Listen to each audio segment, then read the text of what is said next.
안녕하십니까. 채권시장 뉴스를 목 빠지게 기다리신 여러분들께 오늘도 따끈따끈한 소식만 골라 어미새처럼 하나씩 알려드리겠습니다. 먼저 지난 2월 국내 채권시장부터 정리해보겠습니다.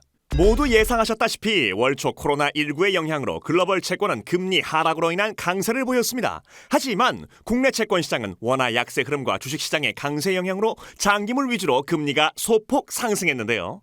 이후 한국은행 총재가 금리 인하에 대해 신중한 입장을 보이면서 기준금리 인하에 대한 기대감이 와르르 무너졌죠. 덕분에 금리는 금리 상승에 따른 추가 약세를 보였습니다.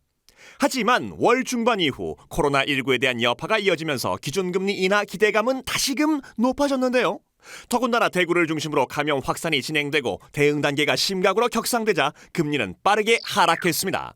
27일에 있었던 한국은행 금융통화위원회에서는 시장 예상과는 달리 기준금리를 1.25%에서 동결했습니다만 이후 미국 주식시장이 떨어지고 연준이 긴급 성명서를 발표하자 국내 채권금리는 2월 마지막 영업일에 10bp 이상 하락했습니다.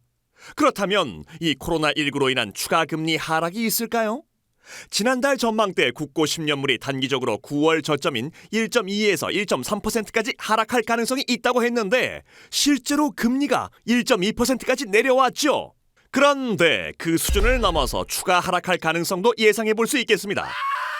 그 이유인 즉슨 현지 시각으로 3월 3일 연준이 기준금리를 50bp 긴급 인하하면서 한국은행도 4월에 금리를 인하할 가능성이 대폭 높아졌기 때문인데요. 원래 연준 FOMC는 3월 17일이었지만 전례를 깨고 2008년 10월 금융위기 이후 처음으로 정기 FOMC 전에 금리 인하를 만장일치로 단행했습니다. 미국과 연준이 보기에도 그만큼 코로나 사태가 심각해 보인다는 뜻이지. 아직 본격적으로 실물 지표에는 반영되지 않았지만 서베이 지표와 금융시장 심리 위축이 급격하게 진행된 상황에서 G7 재무장관 중앙은행장 회의 직후 금리 인하를 발표했는데요. 그럼 한국은행을 포함한 글로벌 중앙은행들도 비슷하게 따라갈 가능성이 매우 높아졌다고 보입니다.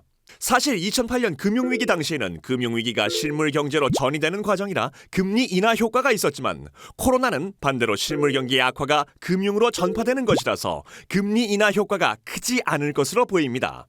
하지만 글로벌 전염병에 대응하기 위해서는 재정, 보건 등 글로벌 정책 공조가 핵심이라는 측면에서 통화 정책도 발을 맞추는 선택을 한 것으로 보입니다. 그럼 미국 채권 금리는 어떻게 될까요? 1998년 이후 연준이 정기 FOMC 전에 긴급하게 금리 인하를 단행한 사례들을 보면 모두 추가 금리 인하로 이어졌습니다. 기간상 한두 달 만에 기준금리가 100bp 정도 낮아졌는데요. 이번에는 금리 인하 여력이나 그 효과 여부를 볼 때 그 정도까진 아니더라도 3월 정기 FOMC에서 추가 금리 인하는 단행될 것으로 보입니다. 다만 이미 시장이 이를 선반영하고 있고 미국 국채는 역사적 전저점까지 하락해서 1% 아래까지 떨어진 상황이라는 것이 문제인데요. 만약 코로나 사태가 진정되지 않고 미국 지역 사회까지 침투하게 되면 제로 금리까지도 가능합니다만 현재로서는 그럴 가능성보다는 2분기 중 사태가 진정되고 금리 하락 국면이 진정될 것으로 보고 있습니다. 그러니 얘들이 얼른 사라져야 할 텐데. 자, 그럼 삼성자산운용 채권시장 전망 좋아요와 구독 눌러주시고 다음 달에 만나요.